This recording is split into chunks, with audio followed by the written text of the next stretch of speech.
नमस्कार, आप देख रहे हैं प्रतिपक्ष संवाद। आपके साथ मैं हूं मीनाक्षी रजक। संवाद की टीम आज द्वारहाट में मौजूद है। उत्तराखंड में बीजेपी की सरकार है और आने वाले वक्त में 2022 के विधानसभा चुनाव भी होने वाले हैं, लेकिन जगह जगह धरना प्रदर्शन देखने को मिल रहे हैं। कहीं कोई परेशान है क्योंकि उन्हें सैलरी नहीं मिल रही है, कहीं कोई परेशान है क्योंकि उन्हें पेंशन नहीं मिल रही है। वहीं सुशीला तिवारी हॉस्पिटल की अगर बात की जाए तो वहाँ इंटर्न डॉक्टर भी हड़ताल पर बैठे हैं कई दिनों से, जिनका आरोप है कि उन्हें सिर्फ मानदेय के रूप में 7200 रुपए दिए जाते हैं। और अब द्वारहाट ब्लॉक में हम मौजूद है जहां पे अनिश्चितकालीन धरना प्रदर्शन चल रहा है। आरोप लगाया जा रहा है कि कोई शिकायत करता है जिसका अता पता नहीं है कि वो कहां है। नाम बता दिया गया है परमानंद कांडपाल, जिनकी शिकायत पर विभाग ने एक तरफा कार्रवाई की है और नारायण रावत जो कि यहाँ पे चतुर्थ श्रेणी के कर्मचारी थे उन्हें बर्खास्त कर दिया है।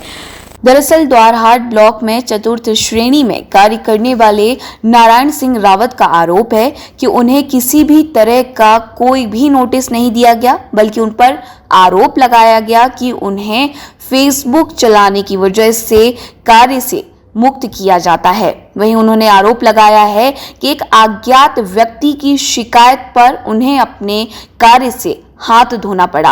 आरोप लगाते हुए कहा है कि जिस अज्ञात व्यक्ति ने उन पर आरोप लगाए हैं उन्हें ढूंढ कर लाया जाए। अब नारायण सिंह रावत को भी सुनिए जिनके क्या कुछ आरोप हैं। नारायण, आपका आरोप है कि आपको किसी भी तरीके का कोई भी नोटिस नहीं थमाया गया, सीधे आपको बर्खास्त कर दिया गया और जो शिकायत करता है उसके आरोप ये है कि आप ऑफिस में बैठ के फेसबुक चलाते हैं। आपका क्या कहना है? मैं ये कहना चाहता हूँ कि उत्तराखंड की सरकार कोरोना काल में जो रोजगार नहीं दे पा रही है, वो रोजगार न देने के बावजूद एक ऐसे कर्मचारी का रोजगार छीन रही है जो 12 साल से इस विकास खंड में अल्प मजदूरी में सेवाएं दे रहे थे।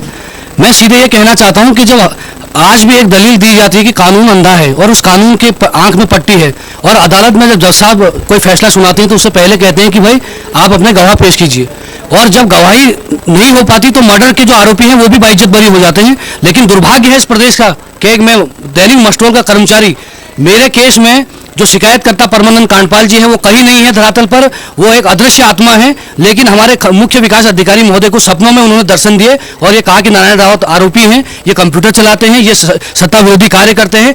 मैं ये साफ कहना चाहता हूं कि अच्छा, आपने सत्ता विरोधी की बात करी, आप यहाँ पे कुछ फाइल भी लेकर के आए हैं और आपका कहना है कि इन फाइलों में वो सारे तमाम सबूत मौजूद हैं जिसमें जल मिशन योजना के तहत किस तरीके से घपले किए जा रहे हैं। मैं सीधे आपको ये कहूं कि 8 मार्च से 5 जून तक मैं उत्तराखंड में आंदोलित था। उत्तराखंड सरकार के सम्मुख माननीय त्रिवेंद्र सिंह जी और तीरथ सिंह जी की सरकार के सम्मुख प्रदेश के सभी मनरेगा कर्मचारियों के नियमितीकरण की मांग को लेकर हम आंदोलित थे, और हमने सरकार ने हमको यह आदेश दिया कि आप सरकारी कर्मचारी नहीं हो, आप दैनिक मस्टोल के कर्मचारी हो, आपके सरकार के ऊपर कोई हस्तक्षेप नहीं है, आप एक मस्टोल पर कार्यरत हैं, आपको मस्टोल पर भुगतान देते हैं। और हम बिना मांगों को मनवाए हुए बैरंग 9 तारीख को यहाँ पर आए। एक तरफ सरकार हमको अपनाने से मना करती है, और जब हम अपने मौलिक संवैधानिक और लोकतांत्रिक अधिकारों को के साथ चलते हुए कुछ अपनी अभिव्यक्ति की आजादी को प्रकट करना चाहते हैं तो सरकार मेरी आवाज दबाना चाहती है। वहीं इस अनिश्चितकालीन धरना प्रदर्शन में शामिल होने के लिए पूर्व विधायक मदन बिष्ट भी पहुंचे थे।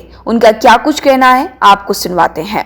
नारायण रावत जो कि एक चतुर्थ श्रेणी के कर्मचारी हैं, आप उनके समर्थन में यहाँ तक आए हैं, क्या वजह है? आपको क्या लगता है कि ऐसी कौन सी वजह रही जो आपको यहाँ तक खींच के ले आई एक कर्मचारी के लिए? नहीं, क्योंकि ऐसा माना जाता है कि एक चतुर्थ श्रेणी कर्मचारी है, उन्हें हटा दिया गया और उनका भी यही आरोप है कि एक ऐसे व्यक्ति की शिकायत पर हटाया गया जो कि अज्ञात है, जिसका कोई अता पता नहीं है। तो सरकार का तो कोई ध्यान ही नहीं है उस तरफ। सरकार जो है इस समय हम भी देख रहे हैं 4.5 साल की सरकार जंगल राज की सरकार चल रही है। एक आदेश ऊपर से कर देते हैं, ये तो चतुर्थ श्रेणी का कर्मचारी, इसकी गलती ये रही है या ये हमारे कांग्रेस का कार्यकर्ता है। कार्यकर्ता होने के नाते जो ये बलात्कारी विधायक के उसमें जिसने हमारे यहाँ के अपने पड़ोस की लड़की के साथ में उसकी बच्ची पैदा करी, उसके विरोध में हमने जब मुख्यमंत्री यहाँ आ रहे थे तो हम कांग्रेस के सभी कार्यकर्ताओं ने उसमें काले झंडे दिखा के वो किया। उसके साथ हमारे साथ नारायण रावत जी भी थे और भी हमारे कई साथी थे। हमने कम से कम नहीं तो 38-40 लोगों ने वहां पे गिरफ्तारियां भी दी थी। अब उसी को बहाना ढूंढ के क्योंकि ये जंगल राज है यहाँ, इस समय अफसर चाहे वो डीएम हो, चाहे सीएम हो, चाहे कोई भी अन्य दल, इतने हावी हैं और इतना भ्रष्टाचार इस प्रदेश में बीजेपी के राज में हो रहा है। ये जीरो टॉलरेंस की सरकार कहने वाले लोग आज कम से कम 25% रिश्वत और 25% करप्शन पूर्व जितने भी सरकारें रही उससे ज्यादा हो रहा है। अरे तू बलात्कारी विधायक, तो तेरे ऊपर वो करके एफआईआर है तुम्हारी 376 तुम्हारे पे लगी है, 506 का मुकदमा तुम्हारे पे लगा है, वो तो तुम कोर्ट में जाके वो करके उसको आगे डिले कर रहे हो। नारायण दत्त तिवारी जी भी नहीं बचे थे। नारायण दत्त तिवारी जी इतने बड़े नेता थे, ये तो कहां का नेता है। नारायण दत्त तिवारी इतना बड़ा नेता नहीं बच पाया, उसको भी उसको करना पड़ा।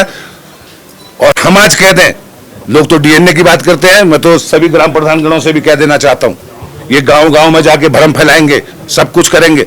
मैं तो कहता हूं महेश नेगी जी, बच्चे को गोद में ले लो और वैसे ही बता देंगे, हमारी बुढ़िया उड़िया सभी लोग बता देंगे क्या चौलछू क्या चेलछू के पे। डीएनए कराने की भी जरूरत नहीं है। तो ये कुछ नहीं, इस तरीके से मार, इस तरीके से लोगों को, वो बेचारा नौकरी तो कर रहा था। मेरे से सीडीओ की बात हुई, कह रहा राजनीति करता रहे। मैंने कहा सीडीओ तू 2 लाख रुपए तनख्वाह लेता है, तू राजनीति नहीं करता क्या? हम भी दिल्ली विश्वविद्यालय जैसे के अध्यक्ष रहे मैडम, ये बहुत डीएम सीएम जैसे आईएएस मेरे 38 तो मेरे बैचमेट ही थे। अच्छा, नारायण रावत को लेकर क्या मतलब कहना चाहते हैं कि वो पॉलिटिकल रूप से इतने सक्रिय हैं इसलिए उन्हें निशाना बनाया गया? उनको निशाना इसलिए बनाया गया कि आप जो है उस बलात्कारी विधायक के डीएनए की मांग के लिए क्यों गए थे, इसलिए इन पे कार्रवाई कर। मेरे से कहा सीडीओ ने राजनीतिक दबाव है, राजनीतिक दबाव है। मैंने कहा क्या राजनीतिक दबाव है, मैंने नौकरी करनी है ना, नौकरी कर ले सीडीओ। मैंने आज नहीं करेगा, तुम्हारी चर्बी बढ़ रही है, हम निकाल देंगे, हमारी सरकार आएगी तो। इस पूरे मुद्दे पर बीडीओ का क्या कहना है, ये भी सुनिए। नारायण रावत को लेकर के कहा जा रहा है कि उन्हें किसी भी तरीके का नोटिस नहीं थमाया गया है, सीधे उन्हें एक लेटर प्राप्त होता है डाक के द्वारा, उन्हें बोलता है कि उन्हें टर्मिनेट किया जाता है, और जो शिकायत करता है उसका भी कुछ अता पता नहीं है कि वो व्यक्ति कौन है। क्या है ये पूरा मामला?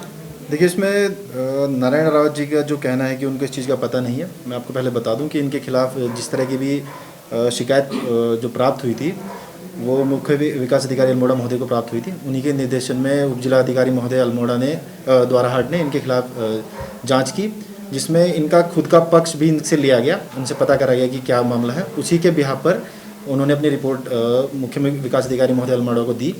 और साथ ही मैं आपको बता दूं कि हमारे मनरेगा के पूरे प्रदेश में एक व्यापक हड़ताल में हमारे सभी कर्मचारी गण थे, और उनमें सभी को एक अल्टीमेटम शासन की द्वारा दिया गया था कि that you have to join up to 9 June.